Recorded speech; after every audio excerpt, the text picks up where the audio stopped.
My grandparents are big holiday people. We split up our holidays.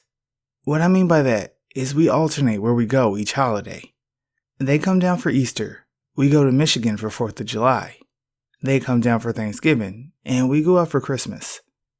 The next year, we go up for Easter. They come down for the 4th. We go up for Thanksgiving, and they come down for Christmas. Well, the summer before my freshman year of high school, I was a month shy of turning 14. We went to my grandparents for the 4th of July. They had a huge day planned, starting with t-shirt making, followed by a cookout at their church, and finished off by a night of fireworks downtown. Their church was located just behind a playground and park, so the main cookout area was set up there for the younger kids. This particular year, my best friend, Lexi, accompanied my family up to Michigan. Anyway, my uncle and grandpa went on a little walk around the park, and my dad was in one of the park pavilions with my mom, while Lexi and I went to play on the monkey bars. Quite literally out of nowhere, this old man comes up to us and starts chatting us up. Nice day for a picnic, isn't it? I shrugged, but Lexi decided to strike up a conversation with the dude. She's always been the more social one. Oh yeah, but it's a little hot for my taste, she said. The guy looks her and I both up and down, and I swear he licked his lips and said, That's not the only hot thing around here. Freaking out, I glanced around the park trying to find my 6'6", 300-pound uncle to scare the creeper away.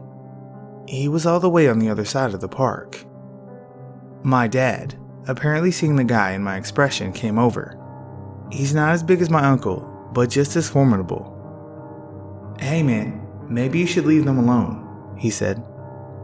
I'm just making conversation, the old guy told him. Yeah, I get that. But I'd really prefer if you didn't make conversation with my two 13-year-old daughters. Obviously Lexi wasn't his daughter, but I digress. Relax, dude. I wasn't gonna do anything to them. Look, I'd really hate to involve anyone else in this, my dad said, reaching for a cell phone in his pocket. Leave them alone, okay? My grandmother came over at this point and started saying basically the same stuff.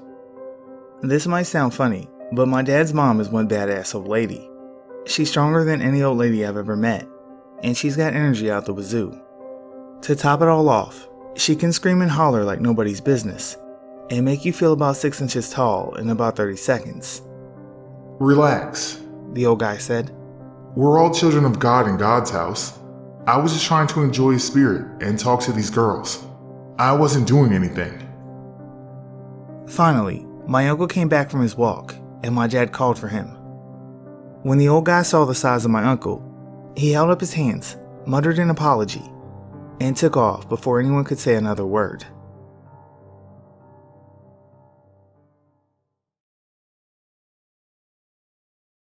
For some background, the first 5 or so years of my life, I grew up in a not-so-good part of town.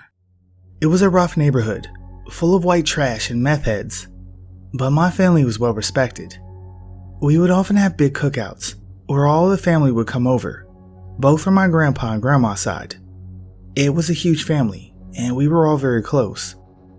The backyard was great. There was a pool with a deck, plenty of room, and what felt like a huge play area for us kids. Oh, and it was all fenced in. So my cousins and I would always be playing outside, sometimes in the front yard when we wanted to ride bikes.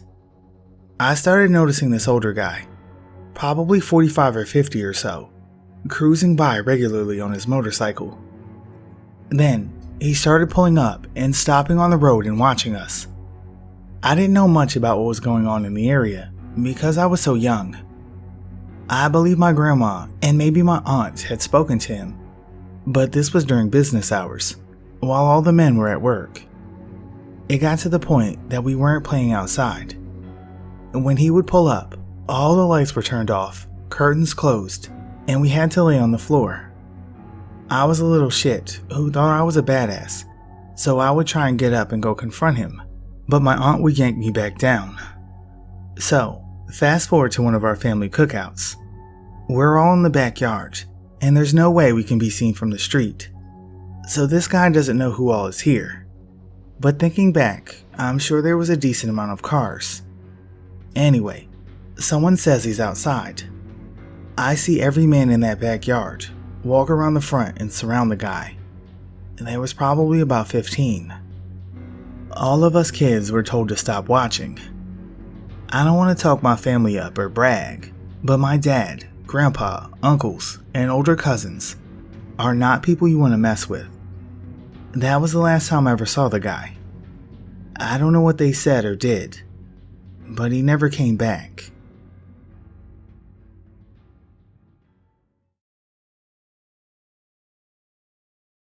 This happened about a year ago, last summer.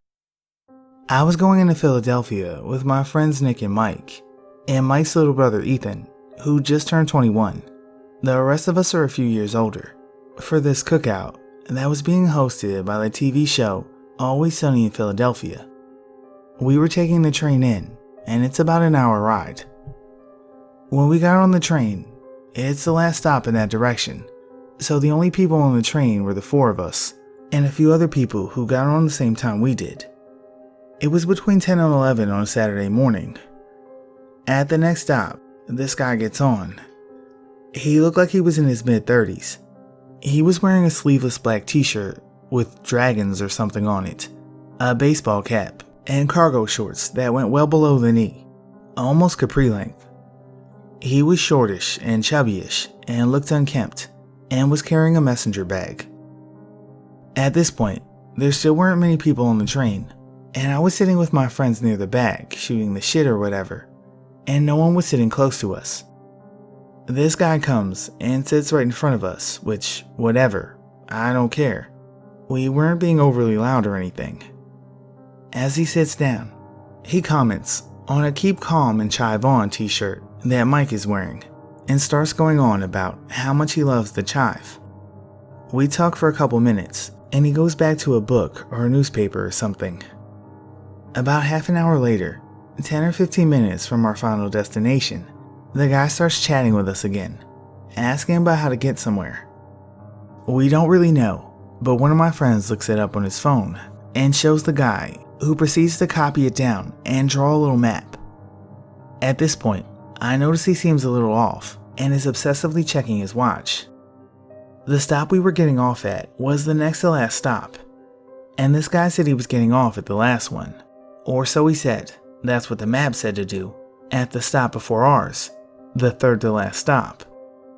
They make an announcement on the PA that someone lost their engagement ring on the train earlier that day, and could everyone take a second to look.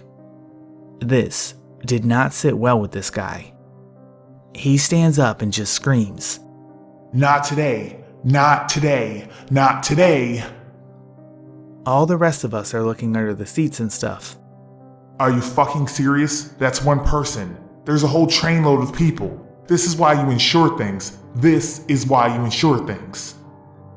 My friend Mike and his brother both have a bad habit of laughing when they get nervous. They both start laughing. Are you laughing at me? Are you fucking laughing at me? Not today, not today, not today. The train starts moving. It was stopped for all of 2 minutes. We get off at the next stop. Crazy guy follows us, even though he said he was getting off at an earlier stop. We had to switch trains to get to where we were going. This guy fucking followed us. We run and barely make the other train before the doors close, and the guy's far enough behind that he misses it. We were still a little freaked out because he knew where we were going and all. It's at this point that Ethan tells us that it looked like the guy's messenger bag was full of freezer bags that might have had drugs in them. We never saw him again, but it definitely freaked us out quite a bit. I did do really well in the rum ham toss later that day though.